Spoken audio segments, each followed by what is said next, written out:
Well, Ty Tarper Webb is back. Got Caleb in the house. I guess I need to go ahead and just start eating this paper because I said that Ben wasn't going to win. So I hope this ain't toxic. Yeah, it was a blowout in Baton Rouge this past weekend. I guess I didn't look at the stats. That we've won the last 7 of 8 contests. Down there, but like we said last time, you look at the third down we couldn't make on offense and the third downs we couldn't stop on defense. So when you looked at that and where they were on offense, it was like it didn't seem very good. Highly unlikely that the win was going to be there for us. I gotta say though, certain people like Jahad Campbell made a massive difference. He stopped the first drive LSU had, rose, with Kyron Lacey. Um, then in the second Yeah, quarter, Jahad uh, Campbell, he's having a great year. Him, Malachi Moore, Deontay Lawson, all had great games this past weekend. Campbell, he's the one that set up the third down touchdown from Alabama in the second quarter, where he stripped the ball from Nussmeier, set that up. Then we scored off that, and then he also picked it from them when they were getting a little bit of momentum because there it was close. It was only like 17-3. I mean, it was real close right there. So he played his ass off. He played a great game. Yeah, this defense, they played another great game, and two things lost LSU in this game, and that was Garrett Nussmeier and Brian Kelly. No, I agree. But the interesting thing to me was if you look at the game planning, we kind of ran the same game plan as A&M, and it's like they were like, nah, and it was crazy.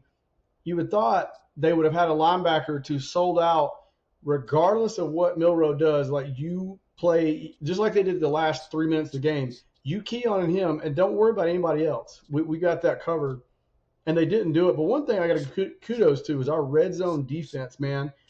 Twice they had the ball inside Alabama's 5 yard line and we stopped them twice. Yeah, the we had the pick by sorry, it was Deontay Lawson. He had that pick. Um, Nussmeier had two interceptions in this game and a fumble. Um, if he didn't throw two picks and didn't have that one fumble and they scored off of that, it'd have been a one possession game. So, Mm-hmm. I mean, those three turnovers were really key for LSU this past weekend. I mean, we could have had a nail biter. I mean, they were right in it until probably the middle of the third into the third quarter. They were in it to win it all the way, even with the mishaps they were having on offense. 2 drives inside the 5, they score there. It's game. It's anybody's game at that point. And so I don't really think for LSU that game was a loss on offense for them. Even with the 3 picks or 3 turnovers they had, they were still in it. That defense is what let them down, unfortunately. Good for us. I Yeah, and mean, the biggest thing that people aren't really bringing up is LSU had an entire week or they had an entire 2 weeks to prepare for this game. They came off a bye just like Alabama did. They mm-hmm. had time to prepare for Milrow to run the ball. Milrow had 12 carries for 185 yards and 4 touchdowns. Um, Milrow only threw the ball 18 times in the game. He only had 109 passing yards. And the top receiver on Alabama this past weekend was Jam Miller, which is the running back. That is insane. And when you see these drives that Milrow had, he only had like 108, 109 yards passing. The one drive it was 39 yards in a score. Then it was another 10 yards in a score he ran. Then 19 yards in a score, and then the fourth one it was a 72-yard run in a score. And it was kind of like, damn, did that? And thank goodness on their part. If I'm that defensive coordinator, I'm getting a safety and a linebacker, and I'm like, you follow Milrow. I do not care about anything else. Over the top, to the side, passing, whatever. You will follow Milrow, and he will not run. He will not beat us with his feet. And I feel like that was missed somewhere. It was missed. I mean, he had 12 carries for 185 yards, and if you look at last year's game and this year's game together, he had 8 touchdowns and almost 400 yards. Yeah, it's crazy. And like you said, all LSU had to do in this game was put a quarterback spy on Milrow because Milrow wasn't really throwing the ball. That Whit Weeks kid from LSU, I believe he's a linebacker. He had 15 tackles in this game for Mm-hmm. LSU. So if you would have had him on, I mean, obviously Milroe's faster than him, but if you would have had a spy on him, Milroe wouldn't have ran nowhere near as much as he did. No, maybe 80 yards total. I mean, if you look at it, maybe 80, 90, maybe max 100, and you can live with that in the course of a game. But it was weird too. I read a great article, about Nussmeier. Austin Mack, our backup quarterback, one of them, he has the same characteristics, same size, arm strength, everything is Nussmeier. And he, before this game, he studied Nussmeier like exclusively, and then in practice for 2 weeks straight, he mimicked Nussmeier to the point of like certain plays Nussmeier did, certain out routes he did everything for that. And even Jahad Campbell came out and said it. He's like, yeah, his Austin Mack's preparation to play like Nussmeier in practice for 2 weeks literally got us ready because everything Nussmeier did, we were prepared for. Every single thing he did, his tendencies, his statistics. He said Nussmeier knew it, or Austin Mack knew it to play Nussmeier in practice, and that's what got him ready, which was kind of cool. Yeah, that's interesting.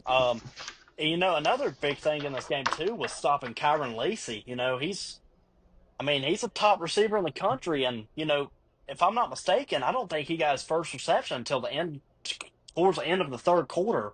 No, Him and Mason Taylor. he was Um, in witness protection program. No, he was Where's Waldo. Nobody knew who he was until that point, and you saw it. It was like whoa. And when you saw how many yards he finished with, you're like, and you're right. He to me is one of the probably the best receiver in the SEC that doesn't get credit. yeah, 100%. And he was absolutely shut down. Now, certain things going into next week, which Mercer, whatever you want to say about Mercer, they still have 9 wins. They're not a pushover, extremely bad. But we've got some. We've got Russaw, which I know you're not a massive fan of him, but he is an integral part of getting reps and getting guys rest and all that. And he does make some decent plays, not what Campbell does. But when you look at that, some of the other safeties and defensive backs that are banged up, some linemen we got banged up. We got 3 out, but we've got 4 that are banged up that are kind of day to day, which is a total of 7. And my biggest concern is just injuries going down the stretch. As we get into this final half, and we know that the mathematics are not really in our favor to go to the SEC championship, which we don't want to do that. We want to just slide it into the playoffs and avoid the SEC championship because we're not in line for it at this point. There's, I think, 3 other teams mathematically that are there that Well, are a that little was bit. something I was wanting to go over. Was the SEC conference standings? I think NIL has a lot to do with this. We haven't seen through. We're about to be in week 10. We haven't seen an SEC standings like we are right now, and a lot of that has to do with NIL. A lot of teams being, kind of together, but um, there's 6 teams that could go to the SEC championship right now. You have Tennessee, and you got Texas A&M in first and second. Then you got Texas, Georgia, Ole Miss, Alabama. Which a little bit of that's going to shake up this weekend because you got Tennessee playing Georgia. Um, but if the season ended right now, it'd be Tennessee and A&M in the SEC championship. Wow. Okay, that I did not know. I thought Texas was in the driver's seat on that. Texas is currently in third.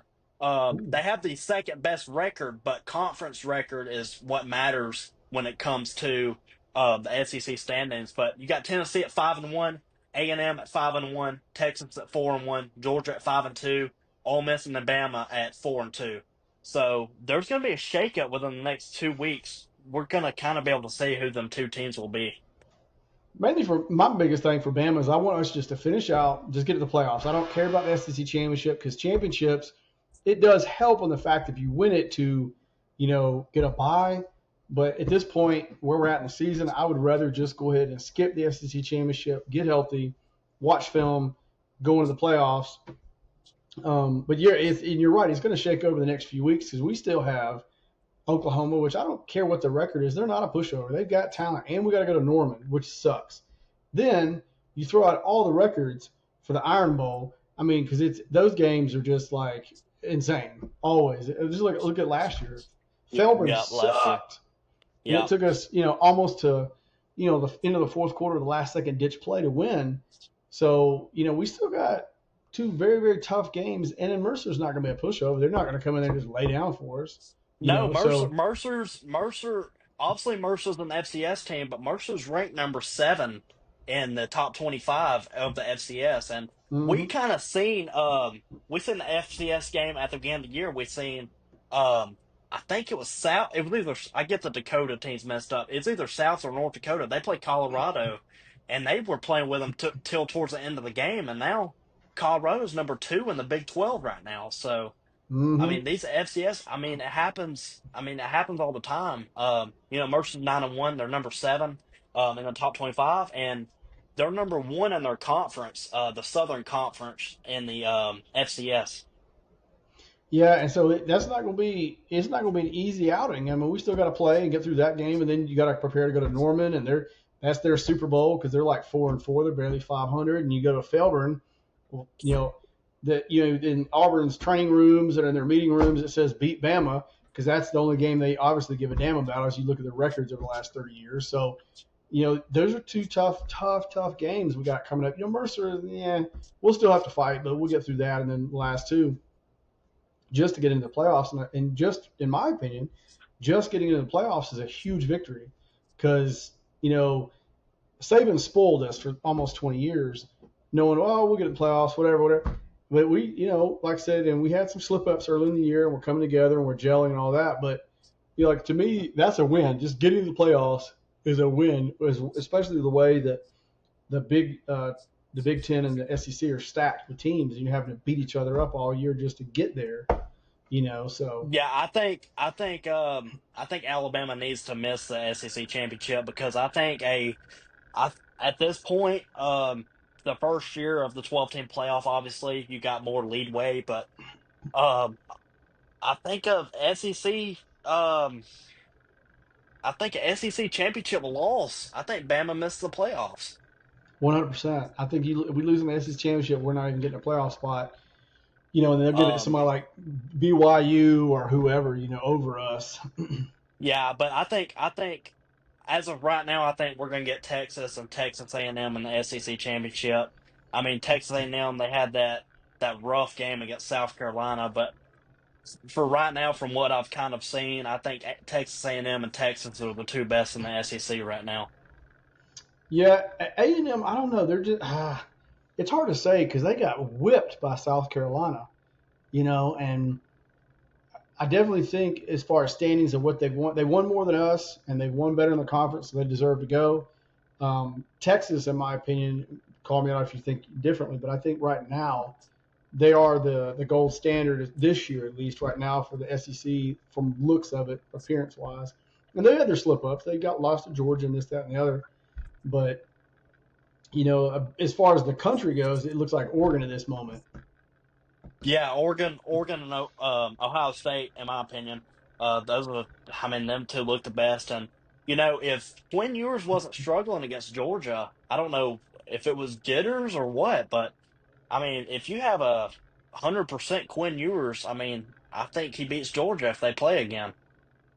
Yeah, I'm with you. If he comes out and has a little bit better game and a little bit better and from the first quarter and second quarter, yeah, I think they beat Georgia. Because Georgia, man, I don't understand what's going. I know like this week, Kirby kind of lashed out at one of his defensive backs and some other things going on, but I mean that Beck is the reason they're losing games. I mean, in what 3 games he's had like 10 INTs. I mean, Beck is the reason you're losing games. So, Yeah, I mean, and we've been saying it since the Alabama game. Carson Beck's a statue in the pocket. He won't get out of that pocket for anything, and um, I mean, he like runs he's about a as fast as my Meemaw getting out of a Buick to go get some of the gas station. and he's here, like you said, here in the last since the Bama game. He's been an interception machine. And I It's don't, almost like every time he drops back and throws it, he's throwing a pick. and I don't get it because I mean, in my opinion, he's one of the better quarterbacks in the SEC. But this year, he's just chunking pick after. I mean, he's a straight up pick machine. And if you could right now, if you could bet on how many picks he's going to have, you'd almost be a lock to say 2 a game, almost. Oh yeah, yeah, the way it's been looking. There's a couple more things right here. Um, that I mean, one of them we've been talking about all year. Two of them, sorry. Um, it's injuries. And the third down efficiency, which we brought up before the show. Bama was 10 for 13 on third downs this past weekend. Probably the best that we've seen all year. 10 for 13. LSU was 6 for 14, and something else we mentioned. Um, not too long ago was time of possession. Alabama, which was the problem in that Vanderbilt game. Alabama had 33 minutes time of possession. LSU had 26. And ate us up. And you're right. And we were able to correct those things. And we talked about the third down on offense and defense is going to be the game changer for us if we were going to win that game, and we did. And that I think that needs to be our emphasis going ahead. I did find something kind of funny before the video ends. I figure I just mentioned this last point was the game was absolute in hand, and I know we've been critical of Nick Sheridan. We're not a big fan of Nick Sheridan, but he called a great game. The guys executed, and 6 minutes before the game's over, he comes down. He comes down the elevator, is hanging out on the field, high fiving people, shooting Yeah, people yeah, with that guns. was great. That was great. I would say that was probably the best moment of the game for me. But yeah, And another big thing too is Bray Hubbard. He's been stepping up the last few weeks. We don't know when we're going to get Keon Sabb back. He's still, as of right now, on the injury report that I have right here, Keon Sabb's still out with a lower body injury. We don't know what it is, um, but Keon Sabb's out. We're going to need him back before playoffs start. Um, Cole we honestly Adams need him is back in Norman. We need him back in Norman. Yeah, yeah. Um, and Bray Hubbard's been great, but we haven't really seen him play against anybody yet. Cole Adams out for the season. Um, Lower leg injury. Um, Kobe Prentice is questionable with his head. Um, I don't. Did he get hurt this past weekend? I didn't see that. I don't think it was this past weekend. I think it was the past game before that. And we've got just nagging injuries. It's about 7, 8 total nagging. Four or three are serious, but four guys total are banged up. We got some linemen banged up, and we got some guys nicked up. And they're kind of situational on plays, which we need to get them healed up. So hopefully, we'll go ahead and get Mercer in hand this weekend really fast, and then rest them. So almost gives them 2 weeks of rest going into Oklahoma. Right, So I think that right. would be a really good thing for us. And somebody, I guess it's gonna be Rusall. He's gonna have to step up for Q Robinson, who's gonna be out for the season with an elbow injury. And then I don't know. I can't find it anywhere. Keanu caught the linebacker. He's suspended. I don't know what the deal is with that. Something about team rules. I've been trying to figure out what it is. I'm sure it's something to have to do with meetings or accountability or showing up late. I assume Yeah, it's he something was. like I mean, he that. was supposed to be a key linebacker this year, and since the South Carolina game, he hasn't played. No, hadn't even seen him on the field. He's great in NCAA 25, but in real life, Yeah, yes. hadn't seen the field. But well, I guess that about wraps it up for Ty Talk Web, and me and Caleb are out.